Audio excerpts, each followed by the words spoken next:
clicker's on. It should be able to do right. The big one you take a right, I assume, huh? Good thinking, Just saying. I gotta run the TV, so. Be careful, Mike.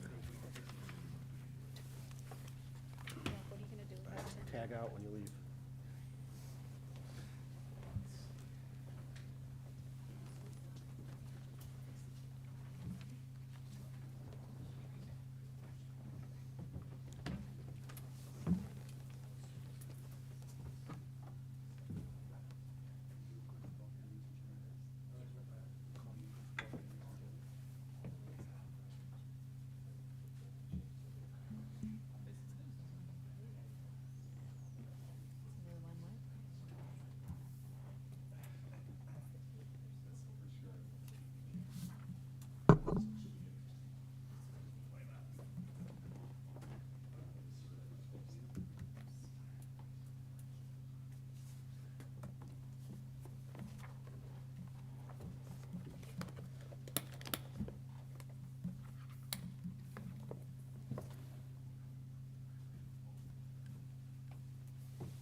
You just let me know when you're ready.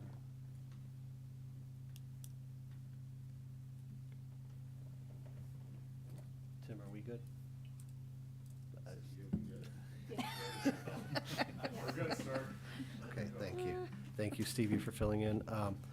Okay, good evening. It is 7:09 PM on Tuesday, May 26th. I'd like to call to order the Village of Brookfield Committee of the Whole meeting.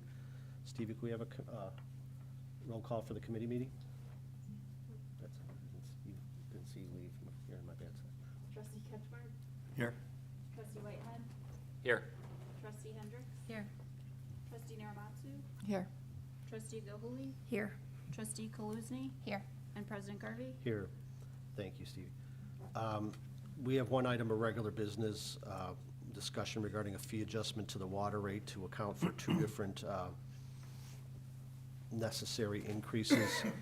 We have a memo explaining both, the need for both increases from our finance director, Doug Cooper. But I see Derek is sitting at the table. It's Derek Trikel from Hancock Engineering. Derek, do you want to kind of provide a summary about this? Sure, thank you, President Garvey. So we've been before the board in the last 6 months. Recently, the board has been successful in obtaining a little over $25 million in bypass funding from the IEPA. It's a 0% loan payable over 30 years. And that will allow the village to replace the remainder of the known lead water services in its inventory. So we came tonight. We just want to give a brief summary of the program, which I think the board is well aware, and then we'll discuss.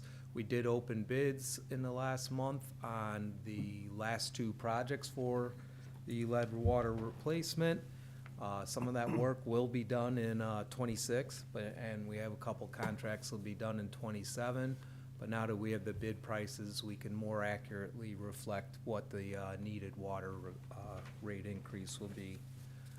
So just as a little background, back in January of 22, the Lead Service Line Replacement Notification Act became law.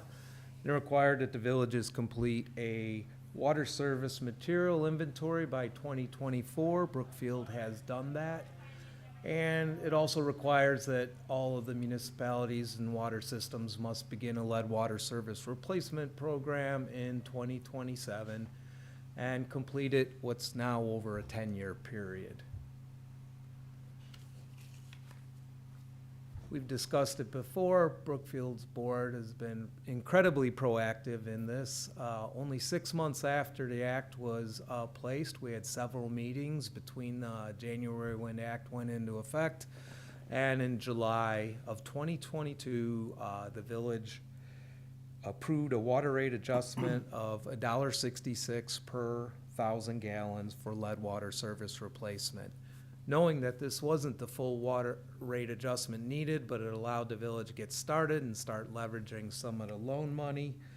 And it allowed the village to obtain approximately $22 million in loans at, again, 0% interest over 30 years.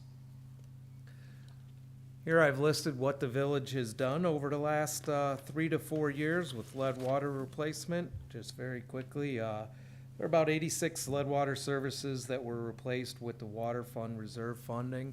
I'm going to touch on that as the rate went into effect in July of 22. The first payments weren't due to the EPA until a few years later. So during that time, it generates about $750,000 a year, and the village has accumulated some reserve fundings. It used some of those reserve fundings for the 86 lead water services that were done. Some of them prior to the 24 loan, that's why we didn't put it as part of the loan. Some of them were outside the eligible area at the time. So there were some on Grand Boulevard, 3700 Grand Boulevard, that we attacked a year before we did that project, but at the time that was not eligible for loan funding. The summary, just to continue on, I won't hit all of the numbers, but we did 700 or 800 services in 24 and 25. We've been out to bid, awarded contract, and started work on the 26 projects. We have 884 services that'll be replaced this year. And then we have approved a notice of intent to award for the 27 work. Because we got the loan funding in 26, the EPA requires that we go out for bid, issued a notice of intent to award all in 26, but they understand that the notice of award won't happen until early 27, and those remaining 715 services will be replaced in 2027. And just in summary, if you summarize all these numbers, almost 3,200 lead water services will be replaced from 2022 through the end of 27. A lot of work. Your water department has taken on a lot of additional responsibility. We really depend on them there's still some unknown services they're locating. They have to locate the existing water services. On some of theirs, there's some minor shutdowns. It's been a lot of work, and they've done a great job with it. Then we look at the funding. This is the loan funding each year. So you can see in 24 and 25, we got just under 9 million. We have about 14.5 million in 26, 11.2 million in loans. So total of 43.35 million will have been spent over the 4 years. Again, 0%, we have 30 years to pay it back. The next step on the presentation is we'll talk about what the total water rate increase will be. And Derek, if I could stop you there for a moment, just when we first started talking about this, you indicated with staff assistance and your assistance, we started on this right away when the mandate came out, even though we're not required to even start yet. We're going to be done, but we as a board and staff decided to pay for the private share of the water main replacements. I mean, other towns are talking about, in some other, I don't know if it's any other towns you represent, the homeowner has to pay out of pocket for some of the connections, what's commonly the public portion is paid for, and then sometimes the private portion is paid for by the resident. But we decided, with staff's advice, to go ahead and create this fund out of fairness and pay for it with the village funds with the water rate increase, correct? That's correct, and it's worthwhile to revisit why we did that. Is if only the public portion is replaced and the property owner chooses to sign a waiver rather than pay for the private portion, then the village can't get EPA loan funding for its portion. So this board decided that this was more of a community problem, and we want to be able to leverage as much of this 0% loan funding as we can. The other thing it did is we really got great bid prices. I want to share, like, the first year, the first bid was 55% of our estimate. We know that they come in 10% low. They don't generally come in 45% low. They have increased slightly, but they've been 60, 65%, 70% of what we're estimating. I will tell you, I saw within the last month a community that just started, one of our clients, and the bids came in slightly above our estimate. So the prices are going up. Us bidding such large projects made them very attractive, and we got very, very competitive bid prices. And I remember there was a figure, and I don't want to put you on the spot, but if a typical homeowner had to pay for the replacement, how much would it, if their share typically be for a average, property? The typical homeowner, if they paid just for the entire service, would be paying probably in the range of 15 grand. We've paid less than that through our bid process. Yeah, just due to economy of scale of such a large project. Okay. All right, thank you. So I'll lead in just to Doug's portion of the presentation, but the total amount that we've spent in loans, and this is what we're forecasting, is $43.35 million. If we divide that by the 30-year term, we need $1.445 million per year. We generate, which each dollar of a water rate increase, we generate about $450,000. So we do the math. We're going to need a total of approximately $3.21 per 1,000 gallons to pay for all of this lead water service replacement. I will go back to 2022. We didn't have as good a count on services. We didn't have as good a estimate of cost, but we were projecting at the time, we thought it'd be a total of about a $5 increase. So it came in about 2/3 of what we thought back then. We just have a lot better information. If we take the $1.66 per 1,000 gallons that's already been passed off of the 321, it leaves a remainder of $1.55 per 1,000 gallons that the village board will need to approve for paying for the remainder of the lead water service replacement. When you talk about better information, I mean, it turned out we had less services than we thought to replace. We've had less services, yep, that's part of it. The And then price is the actually. better price, right? Yeah, Okay. yeah. So with that, unless there's any questions for me, I'll turn it over to Doug. Any questions of Derek at this point? Thank you, Derek. Doug, you want to kind of talk about the rate increase from the Brookfield North Riverside Water Commission? And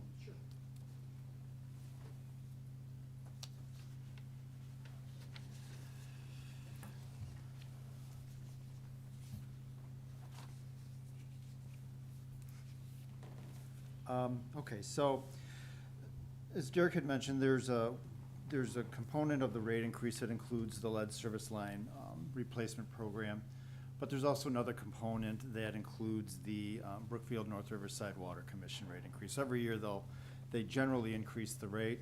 I forgot to attach the actual rate increase letter to this packet today. I will include that in the final board packet. But basically, they are looking to raise their membership fee, their contribution to 1.87% of what it was the current year. As has been historically done in the past, we will pass that increase directly on to our water rate.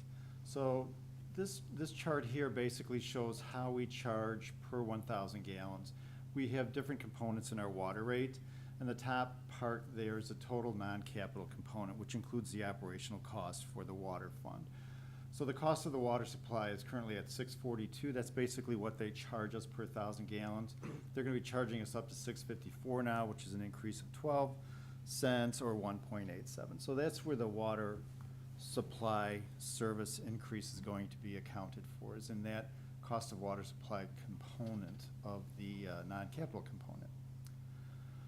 I just wanted, and then below there is where we're talking about the increase on the lead service replacement program. We're currently charging $1.66. Derek had talked about raising it. I shouldn't say that. We had discussed increasing the cost of that portion of the fee to accommodate the upcoming needed funding for the program, and we had in the board packet there, and it'll see it on the next one, we had talked about increasing it 55 cents the first year, 50 cents the second year, and 50 cents the third year. And that can be spread out a little bit more. I don't anticipate the note principal coming due on the 2027 until probably 2020, late 2028, early 2029. So we have room to maneuver on that increase over the next couple of years. And we'll talk about that during the budget process. We'll be a little bit more secure in the numbers at that point in time. So anyway, this is what we're looking at right now. And if you look in your board packet, I did make an error in there. There's one chart in there that shows that our rate is proposed at 17.04. It's actually only be 16.96. So if you ran across that when you're looking at it, that's on page 4 or 5 of the packet. You'll see that.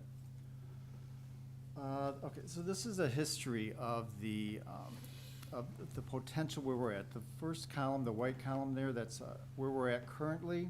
That's $16.29 per 1,000 gallons. If the rate increase is approved as recommended by staff, then we'll be up to 16.96 per 1,000 gallons, which is your 67-cent increase for 4.13% total increase per 1,000 gallons. And then I carried it out for the second and third year based on a 50-cent increase to cover the additional lead service loan increase. But I also estimated the Brookfield North Riverside Water Commission rate increase of 2.5%. That might be a little bit on the high side. One of the things I wanted to look at during the budget process especially is looking at possibly, in this rate here, we have not raised the operational costs of this water rate for quite a while. And so I'm looking at possibly seeing where we're at on that. Because I think the last time we looked at raising that was back in probably 2015. So I'm looking at raising that. So if you look at this rate here, that the 2.5% increase, it's a little bit on the high side, I believe, because I don't think the Brookfield North Riverside Water Commission will raise their rates that high next year. But we may move forward with a full 2.5% just to cover some operational costs that we've been neglecting over the last couple of years. So if you look at the very bottom, we're looking at a 4.13% total overall rate increase per 1,000 gallons this year. And if we move forward as suggested, then we'll look at a 3.81. I'm sorry, yeah, 3.9, and then 3.72. What I wanted to do, oh yeah, this is the more important, that's not more important, but it does show where the village of Brookfield lies within its neighboring communities. The rate increase for Brookfield, if approved, is going to bring us up to 16.96 cents per 1,000 gallons. We are currently at 16.29, and that places us on a list of those neighboring communities of 1, 2, 3, 4, 5, 6, 7, 8. We'll be at the fourth item, the fourth place. Some of the other communities, I was looking back at where we're at in 2022. We were actually one of the higher rated communities for the price per gallon after we had made that approval. Now, as you can see, Riverside jumped, LaGrange jumped, and Westchester jumped. Those were the three highest communities that went from, they were well below where we were at, and then now they're a little bit higher than us, because everybody's recognizing that, number one, you need to maintain your water lines, because we see what's going down in the south suburbs. Nobody wants to run into that situation. And we're also dealing with the lead service line replacement costs. And these communities are at various stages in terms of replacing their lead service lines, right? Like I live in LaGrange, and LaGrange is still struggling with how to finance it. They have not quite made up their minds as to where they're going to be at. They're talking about private portion versus public portion and splitting that between the resident. But their rates increased for that, as well as for just overall main replacement. And talking to the finance director of LaGrange Park, they're in a similar situation. And Riverside is just starting. I think they're just going to be issuing bonds for their program at this point in time. They got $4 million, I guess, in maybe they are gonna do a loan, I forget what Yvette said, but anyway, that's kind of where we're at overall in the picture scheme of our neighboring communities for a rate increase. I think we hit a good point here, we're midpoint, so. Yeah, I know this is a significant cost for residents, but I think it is encouraging for us to be middle of the pack considering the progress that we've made on the lead service line replacement already, right? Right, and like Derek was talking about, we did experience good pricing, which allows us to keep that. I think right now, just if you look at the bidding, we lost Five Star, which was they did most of our project. Now all of a sudden, new people are coming in because everybody wants to do their line service replacement. It's just getting very competitive out there. Is that right? So yeah, we jumped in at the right time, thanks to Derek and his team and the Board of Costs making the final approval on this project. So we're in good position. Doug, I always appreciate seeing this chart. I think especially it's notable and I think laudable that the two other communities that are getting the water from the same place, of the three of us, we are still the least expensive, and I think that that's important to remember when we're talking to residents. And Doug, how much is the Brookfield North Riverside Water Commission rate increase? Was that triggered by a increase, if you know, from the city of Chicago to the commission? Theirs was, yeah, two parts. So part of their rate increase included their own operational cost rate increase as well as a supply increase from the city of Chicago. I don't have those numbers, but they are in the letter, and I unfortunately forgot to put the letter with this committee memo. No, and I mean, we've experienced this in the past, and I appreciate you being conservative in terms of how much the rates could increase from the water commissioning in the coming years, because we're somewhat at the mercy of the water commission, but more so at the mercy of the city of Chicago. Right. Whatever, we get our water from the lake, and when the city of Chicago has budget problems, they know they have a captive audience, so they can increase their water rates to the commission, which then has to pass on to us, and then we have to pass on to the residents. So it doesn't do us any good to underestimate how much the increases could be, just so there's a picture. But I know Trustee Whitehead noticed this is going to be an increase at a difficult time for our residents. We all pay our water bills and are going to face this also. But the amount of progress that we've made and how much money we've saved by going out, as Derek mentioned, and get the 0% loans and getting the competitive bids because we did it so early. And I'm not going to ask Derek to say which of these towns has or is considering having, with their current water rates, have their resident also pay for their share of the private lead service replacement, where it's included, it's built into our rate, so. And the water commission increase is effective June? June 1st, but our first rate increase will be the July bills. So the July bills will cover both May and June, bi-monthly. And these, in terms of replacements in 2026 and the rest of 2026 and 2027, that will finish up the whole of our lines, right, in Brookfield. And then if estimates, are those all confirmed lead lines for the rest of the project?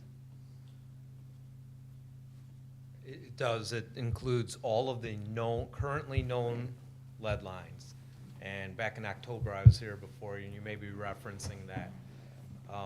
There may be some lines that are identified as copper, but they may change material and be lead outside. And when we do our water main projects, we come across all of the services. So we have a real small sample size. It has ranged from about 5 to 20%. 5, like north of 31st Street, very few lead lines. In some of the older sections, up to 20%. So we talked there could be another 500 to 600 lead services. Village not required to excavate them. There's a couple approaches we talked about. One, EPA offers a $50,000 per year grant to go out and excavate them. If we can get a grant, the village may want to take advantage of that. However, as of last year, it was only available to lower income communities. There was some talk from our project manager, they may open that up, and we're following that. If it does open up, we'll come to the board with that option. And the other is just do a replace as you go, as you find these lead services. Then you go ahead and replace them as part of the water main. If it's a handful, you might just use your reserves. If you have a water main project with 50 plus, you might go get another loan. That'll occur over a longer period just, without proactively digging all them up, the village just doesn't have much of an option to address them other than over time. Okay, sorry, just to clarify, did you say they're 500? That's just Or an just estimate based estimated? on, if you had about 3,000 services left, right? If you had 20%, the worst, I don't think we Okay. have that much, that'd be 600, so I'm saying about 500 out there, Okay. yeah. While I'm here, I won't mind talking about the water rates. I don't think most of those communities you're seeing Started.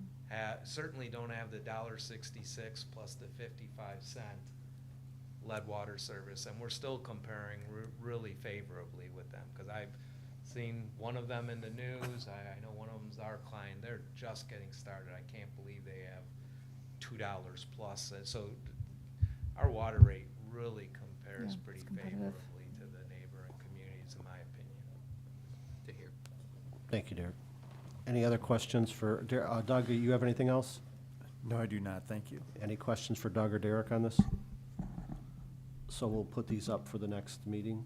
Yeah, one thing I'd just like to add, and I've said this before, but this hopefully will be, well, it won't be the last time because we'll be coming to you for a rate adjustment next year, but the board should feel good about itself that years ago, we had this discussion. You took the really difficult step of improving rate adjustments, which staff understands that nobody likes to do. The benefits of it is what Derek has already mentioned, that yes, we got very good bids, competitive bids, probably because we're so far ahead of all the other communities of these companies. We've really worked with two good contractors. They want our business because there isn't any other business of this like out there. So we've gotten good prices. I've also been reading in the news and following as these communities are trying to figure out what they want to do. We're saving probably over the course of 30 years, millions of dollars in interest costs that we're not paying.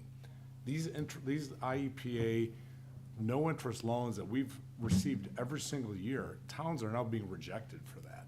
I don't know exactly why, but I would imagine because there's now competition that didn't exist when we started this process from other towns doing this. We got in line first, or not first, but towards the front of the line. We've gotten approved every year that we've applied.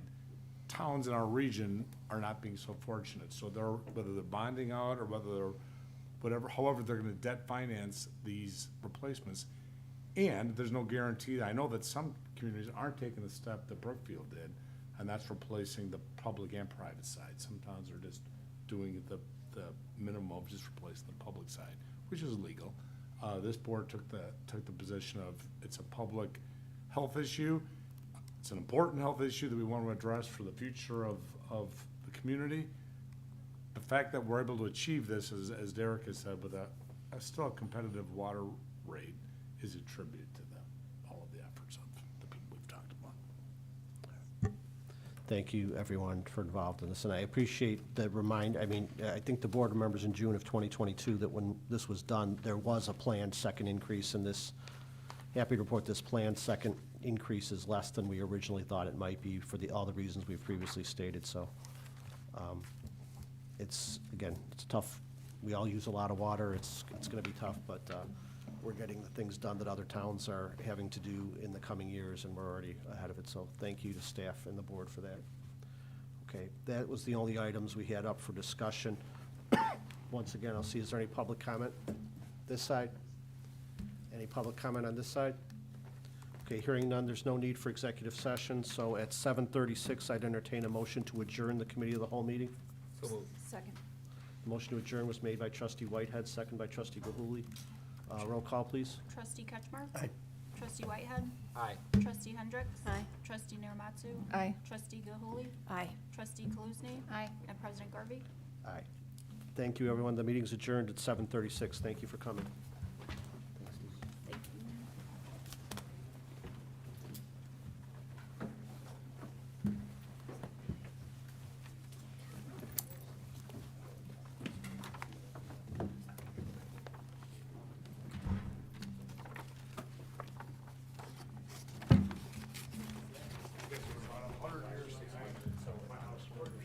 No. No. All goes in Okay, but that's not a village issue, that's your private. She's where? Six Flags. Oh, in there. Six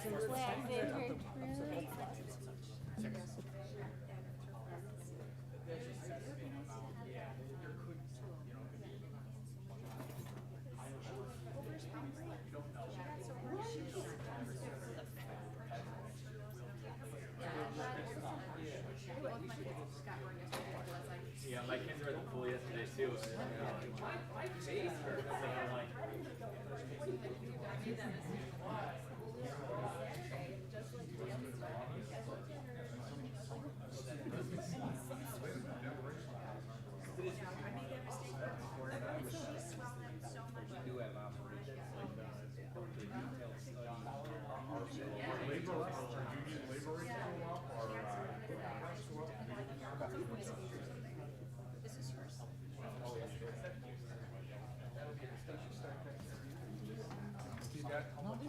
I did take some creative liberties and did some zones in and zooms out.